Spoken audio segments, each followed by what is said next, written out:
A apneia do sono acontece quando na hora que a gente está dormindo, a respiração ela é interrompida totalmente ou parcialmente. Isso tem duas consequências.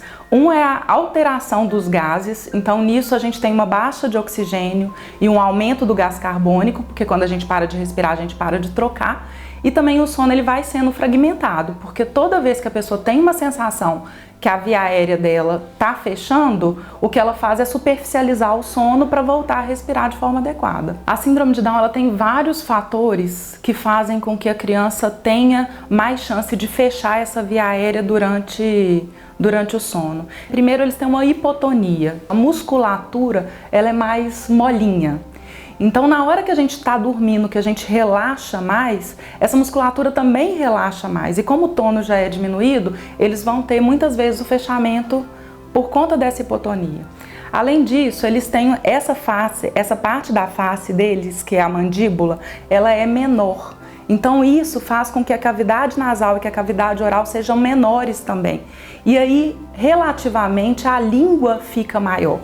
Então, na hora que você dorme, na hora que você relaxa, essa língua ali, ela pode tampar o canal que passa o ar e ela pode cair lá para trás.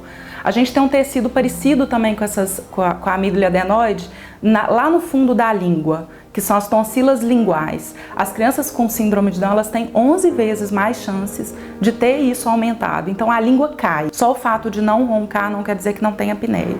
Outras coisas que a gente tem em criança é um sono agitado, a criança que chuta muito à noite, que você coloca o cobertor e o cobertor cai sempre, que ela tá rodando na cama, a criança que dorme numa posição não convencional. Então, principalmente na síndrome de Down, a gente vê eles às vezes sentados com o corpo pendido para frente. Eu percebi que a Júlia tem problemas durante o sono, ainda quando ela era bem pequenininha, com 2 anos e meio mais ou menos.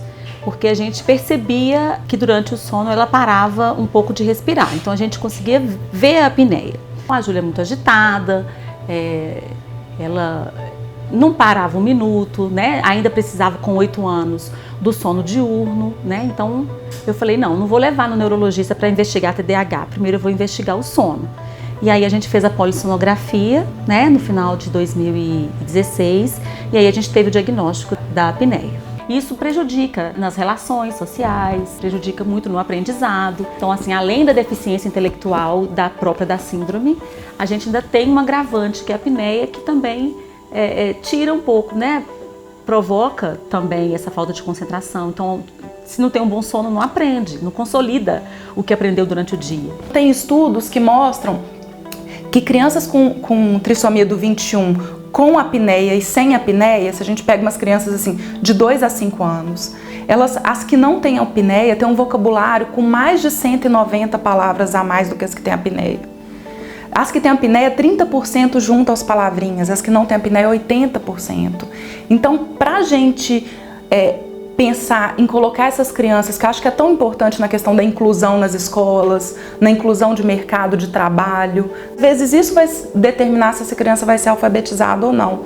Quanto que ela vai conseguir, quão mais ela vai conseguir chegar para frente na vida com o potencial que ela tem. Depois que a gente teve o diagnóstico, que a gente começou a fazer o tratamento, e isso vem sendo amenizado. Então a gente percebe ela é uma criança mais tranquila, conseguindo focar um pouco mais, né? Menos irritada, não precisa mais de dormir todo dia, durante o dia. É muito comum na síndrome de Down, a apneia, é muito comum mesmo.